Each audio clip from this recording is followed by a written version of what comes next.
नमस्कार, NMF news देख रहे हैं आप। आपके साथ मैं हूं नवेद और मेरे साथ हैं मेरी सहयोगी नम्रता चौधरी। नम्रता, आज हम जो चर्चा करने वाले हैं वो चर्चा है एक बयान और बयान के बाद मचे बवाल की। हालांकि धार्मिक मामला है, इसलिए धर्म के लिहाज से इसके ऊपर राय हो सकता है लोगों की अलग हो। सिनेरियो क्या है और इस वक्त उसको लेकर माहौल क्या है, उसके कानूनी पक्ष क्या है, उसके ऊपर हम चर्चा करेंगे और क्या इस तरह के बयान देना चाहिए, बचना चाहिए, उस पर भी बात करेंगे। हम बात कर रहे हैं धीरेन्द्र शास्त्री, जो बागेश्वर सरकार हैं, बागेश्वर बाबा हैं, उन्होंने एक बयान दिया और वो बयान दिया उन्होंने साईं बाबा को लेकर। साईं बाबा को लेकर उन्होंने कहा कि वो फकीर हो सकते हैं, संत हो सकते हैं, लेकिन वो भगवान नहीं है। और उसके पीछे उन्होंने दलील ये दी कि उनको लेकर किसी भी सनातनियों के जो महामंडलेश्वर होते हैं उन्होंने कोई संज्ञा नहीं दी, और अगर नहीं दी है तो वो नहीं माने जाएंगे। लोग उन्हें भगवान मान रहे हैं, वो गलत है। और उसके बाद जो उन्होंने बयान दिया उसको लेकर सारा बवाल खड़ा हुआ है। उन्होंने बयान दिया है कि गीदड़ के शेर की खाल पहन लेने से वो शेर नहीं जाता, और इस पर अब उनके खिलाफ कई सारे केस हुए। सबसे पहले तो इस पूरे मसले पर बतौर हिंदू आप क्या सोचती हैं? क्या इस तरह के बयान होने चाहिए या धीरेन्द्र शास्त्री, क्योंकि अभी काफ़ी वो सोशल मीडिया पे भी हमने देखा काफ़ी लोगों से इंगेज होते हैं, बातचीत करते हैं, लोग काफ़ी उनके फॉलोअर्स बढ़ते जा रहे हैं, तो ये बयान कैसा उनका टर्निंग पॉइंट दिखाई दे रहा है या और इजाफा करेगा? नहीं, मेरे हिसाब से ये बयान पूरी तरीके से गलत है, क्योंकि अगर आप किसी को फॉलो कर रहे हैं, आप किसी को मान रहे हैं, तो आपकी बात की बहुत तवज्जो होती है, बहुत आपकी बात को सुना जाता है। धीरेन्द्र शास्त्री सर एक ऐसे पद पर बैठे हैं जिनको लाखों करोड़ों लोग फॉलो करते हैं, पॉलिटिशियंस फॉलो करते हैं।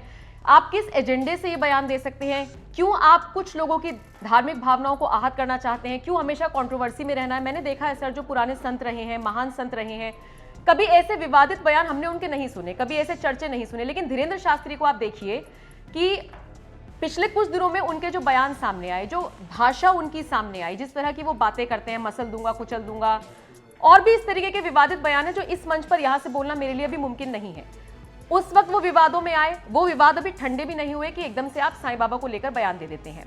वो क्या थे, क्या नहीं थे, ये बाद की बात है। लेकिन आप अपने कुछ एक फॉलोवर्स को रिझाने के लिए या फिर उनके दिमाग में कुछ इस तरह की बात डालने के लिए, जो आपके दिमाग में चल रहा है, आप कुछ भी बोल देंगे, पूरी तरीके से गलत है।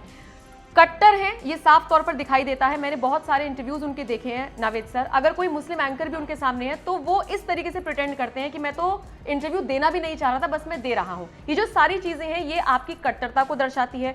और सोने पे सुहागा, फिर आपका ऐसा बयान सामने आ जाता है कि अगर गीदड़ की खाल कोई पहन ले, गीदड़ शेर की खाल पहन ले तो वो शेर नहीं हो जाता। ये पूरी तरीके से गलत है। साईं बाबा को लेकर उन्होंने बयान दिया। अब आप बताइए, साईं बाबा को कितने लोग मानते हैं? ठीक है, उनको लेकर बहुत सारी बातें हैं, लेकिन आज जो इतने सारे मंदिर हम देखते हैं, हर थर्सडे आप जाके देखिए लंबी लंबी लाइनें लगती हैं। उन लोगों के बारे में आपको थोड़ा तो सोचना चाहिए था। एक तरफा बोल दिया, अपने विचार व्यक्त कर दिए, बवाल खड़ा कर दिया और आप शांत हो गए।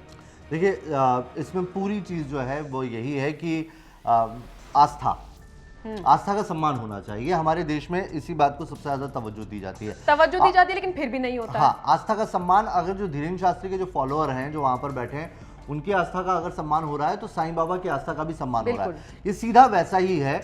आप याद कीजिए कि दिल्ली के अंदर एक कार्यक्रम आयोजित हुआ था जिसके अंदर कई सारे धर्म के लोग बैठे थे। मदनी थे जिन्होंने मन से कह दिया था अल्लाह और ओम एक ही बात है ना?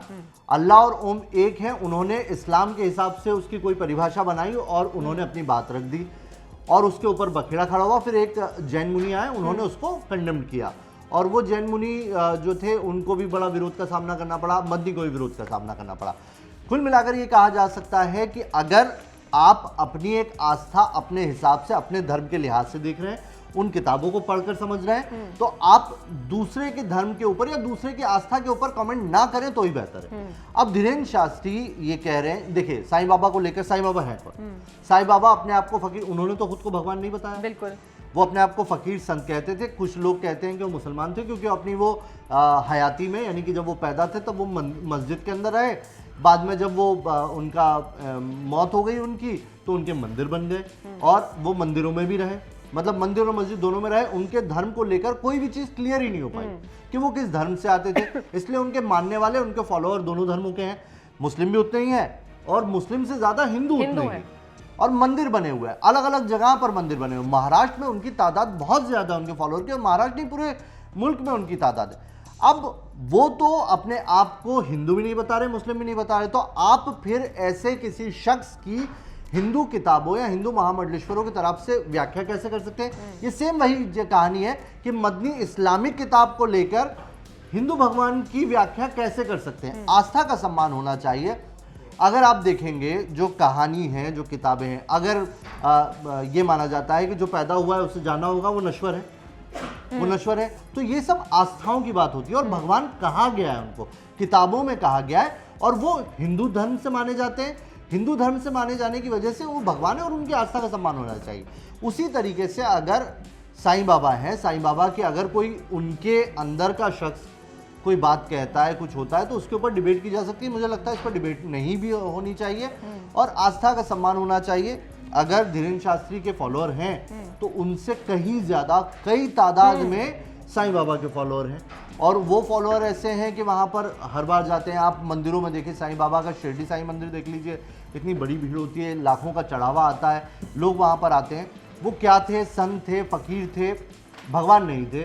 वो खुद भी यही क्लेम करते हैं। उनको मानने वाले उन्हें भगवान कह रहे हैं, वो भी अपने आप को संत और फकीर ही कहा करते थे। लेकिन वो जो खाल वाला जो बयान है, मुझे उस पर आपत्ति है। शुरुआत तक उन्होंने कुछ भी गलत नहीं कहा। उन्होंने कहा कि महामंडलेश्वरों ने कोई भी संज्ञा नहीं दी है और सनातनी होने के नतीजे से आपको मानना चाहिए। जो महामंडलेश्वर कहते हैं वो पत्थर की लकीर है।